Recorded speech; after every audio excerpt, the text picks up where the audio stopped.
Hello folks, it's a great day, the last day of pure maths for the AS syllabus, and I have a Garibaldi to take it on. Now they are a much underrated biscuit in my mind, squashed flies as my mum used to call them. Anyway, we'd better get on. There's going to be two subtly different graphs that we're going to be looking at today that help us to look at how we can identify trends in nonlinear data. So that means, or nonlinear trends. So that means where we're looking at an exponential and things are going on a curve, we can actually turn it into a straight line to look at what's happening if we plot the logs against each other. The first one is going to be the graph of log y against log x. Now if we've got y ax to the power n, and we plot those, we will get a straight line with gradient n and vertical intercept of log a. So what's that going to look like? Well, I want you to write all of that down and just make a little sketch of this so that we think about what's going on here. So we're plotting log y against log x, and that's going to give us a straight line somewhere that might look something like that.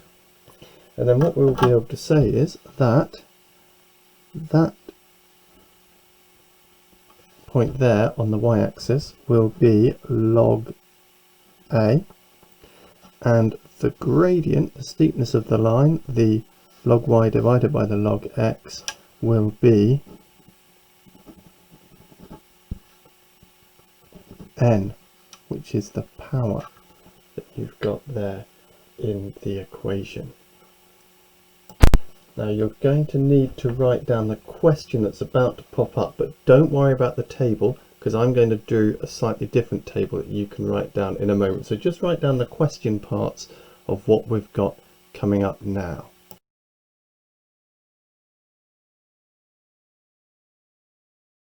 We're looking at the relationship between the rank and population of these cities, which can be modelled by the formula P equals AR to the power n, where A and N are constants. So that means they're never going to change. They're going to be what creates that, that relationship sort of shows itself and makes it predictable.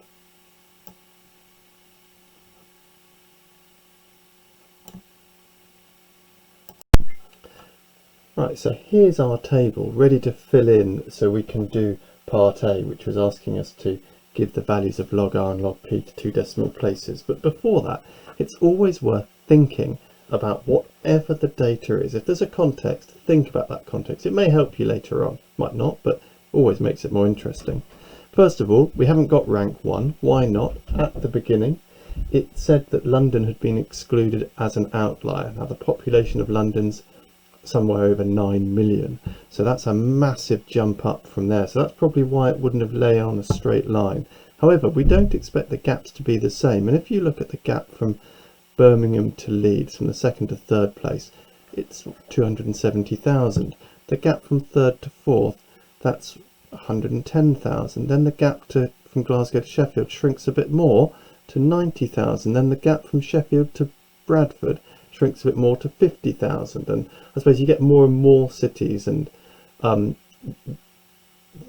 are going to be closer and closer to smaller amounts. And if you looked at a country like France, this would be even more pronounced. Well, I believe in France, Paris is about the same size as London. But after that, I don't think any of the cities get close to 1 million, or maybe that. Anyway, maybe Marseille. Anyway, I don't know. I ramble. So let's do this then. All we have to do is go through and do the log for each one of these. So have a go at that. And when it says the log, we are actually talking logarithm base 10, aren't we? Which you can do automatically without going through the maths part of the calculator, just by pressing the log button. So log 2 giving you 0.301. So to two decimal places you should have that. Now I'm just going to go ahead and fill in the others, pause it before, and this should give you these set of values here, which you're now going to need to put on a table. Now if you've got graph paper, brilliant. If not, as long as you've got some squared paper, that's going to be great. If you don't, then you're just going to have to watch what happens. But have a go at setting up your axes yourself. Remember that you're not going, all these values here, which are going to be on our y-axis, lie between 5 and 6. So you can put one of those little bits in there from 0, so that up to 5, and then work out what you've got for 6, so you don't have a massive unused area. And if you want to see what the axes should that I've come up with and use those, by all means just wait for 1 second. So here's what I reckon is quite a nice way to set your graph out, because you've got 1 centimetre or 10 millimeters for each 0.1. That means we can do 2 decimal places just by using 1 millimeter for your second decimal place. So plotting those, you should end up with, and that should give you something like this, which is pretty incredible to think that you get such a striking relationship out of this few cities that just happen to be in that order of the size of population. Exactly what that means, I'm not too sure what other inferences we can draw from that, but if I put a line through that, now you'll notice that I've continued on towards, oh that's annoying, I was going to do it, the reason I'd set that up was if I'd gone on until I hit the y-axis or the log p axis, I could have taken that back to where it had gone forward 1, although I still can, because you can take your, well, what am I doing? I'm looking for the gradient, folks, and more than that, I do need to hit that axis, don't I? Now you have no idea how upsetting that was to discover that I'd run out of space at the top of my axes for that, because I need the y-intercept, don't I? And that means I need to find out where our straight line crosses with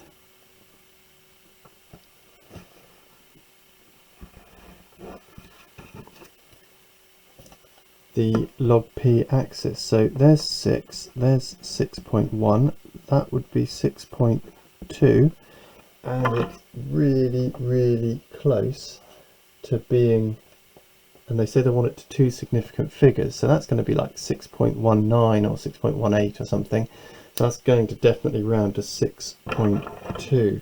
so I can take that and the bit I'm talking about is part C, where it asks us to do the values of A. So A is going to equal 6.2. If you've forgotten what we're talking about with A, that was our formula, P equals A R to the power n. So by plotting this, I've been able to find out that number, which is very important. And then how do we work out the n again? Well, the n is the gradient. So the gradient, and this is why I was banging on about making this go up to 1. I mean, I've got a calculator, so I can have whatever right angled triangle I like, but I'm going to do a right angled triangle from where log r equals 1 back to 0, because the gradient is going to be our vertical change divided by our horizontal change. And so that is going to be, well, what is our vertical change? We've gone from 5.52, or we've gone down to, it's going to be negative, isn't it? So if I put in that 5.5, yeah, 5.52. If I take away from that, I reckon that is 6.19, and that's all over 1. Then all we have to do is the take away, and we do not need to worry about the divide by 1. So 5.52 take 6.19 is negative 0.67 as our gradient. So that is the n. So that means we would be able to say at the end that we've got our p is actually equal to 6.2 r to the power of negative 0.67. Of course, this isn't actually a, is it? This is log a, if you remember. I've made a bit of a thing, but that's log a. So actually, I should be saying log 6.2. So log a is equal to 6.2, and as that's power of 10, that means that a is going to be 10 to the power of 6.2, isn't it? Which is 1,600,000. So that is all two significant figures. And that's our first example, folks.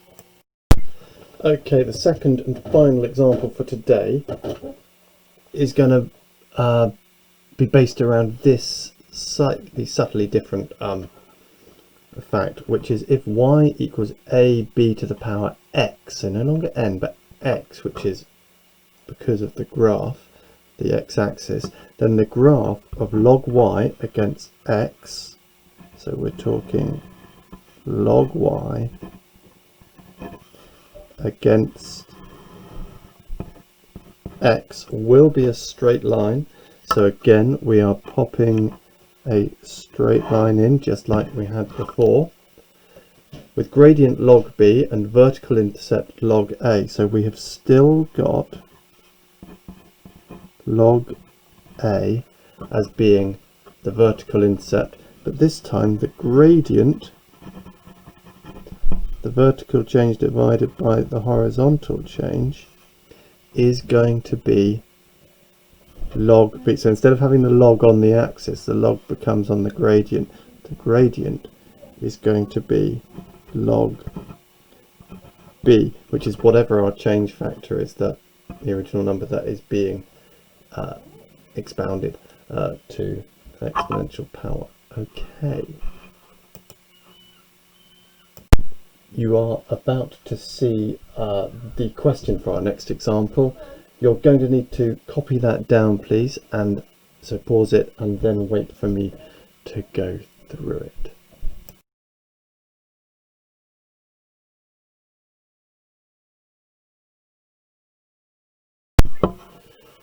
Right, so I've not written down all of the question here. I've just taken off the bits that I think are really important here. So I've done the little sketch, but I've added that the gradient equals 0.6 on there. I've reminded myself that this t means hours. I've written down bacteria population growth because that's what it's about. This isn't strictly speaking the population up here, is it? This is the log of the population. So write down an equation for the line. Now you may have made it more complicated for yourself given the bit of information that I just gave you. You don't need to go more complicated than good old favourite y equals mx plus c. I mean, you can't just write y equals mx plus c, but that's what you're using. What have we got instead of y? We've got log p. What have we got instead of m? Well, m is the gradient. The gradient is 0.6. X, because not x, is it? Because it's t, so that should be a t there, 0.6 t. Oh, let's start that all again, that is annoying. Log p equals 0.6 t. And then the plus c, well, that's the y-intercept, isn't it? So don't worry about going into the log a idea, just put that down as what it is, because that is what's going on, and the log part has happened because you've got it there. So that is your equation. Now, if you care to look at the example in the book, it will give you a different way of doing this, but it says using the your answer to part A or otherwise, and I think I'm going to go for otherwise here, because if you think about it, we were saying that this was log A, wasn't it? So log A is equal to 2. So if log A is equal to 2, what does that mean? Well, log is base 10, isn't it? So we're saying 10 squared is giving us a, I don't know why I keep writing my A so low down there, but so I just want us to really think about that. So log base 10, so going right back to our first things we said about logs. So 10 to the power 2 is equal to A. So A equals 10 squared. So A must be 100. Then how do we get B? Well, we know that the gradient, when you plot log y against x, is always going to be log b. So log b is equal to the gradient, which is 0.6. So what does that mean? Well, the same idea as what we've got going on here, really. We've got b is going to be 10 to the power of 0.6. So you can put that into the calculator, 10 to the power of 0.6, and that gives us 3.98 to 3 significant figures. Okay. And the final part, interpret the meaning of the constant A in this model. So the constant A is there, and if we just think about that, it's the population, bacteria population growth over time. So when you've got A was telling us what was going on at the very beginning, wasn't it? So A is what we're going to have when time is equal to 0, because anything to the power 0 is 1. So A is going to be whatever we've got at time 0. Well, it's population growth of bacteria, so it must be the size of the population before any time has gone by. So it is going to be the initial or the starting size of the bacteria population. Right, now you may want to go over that once or twice, I don't know, before you've really got it. The best thing to do is to do a load of practice. Now you can do all of exercise 14H if you like, but there's going to be quite a lot of drawing and stuff going on there. As long as you really get into the questions and think about what's going on, and if you do questions 1, 5, 7 and 8, that should pretty much do it. So page, as long as you've got what's going on with those, I think that should do it.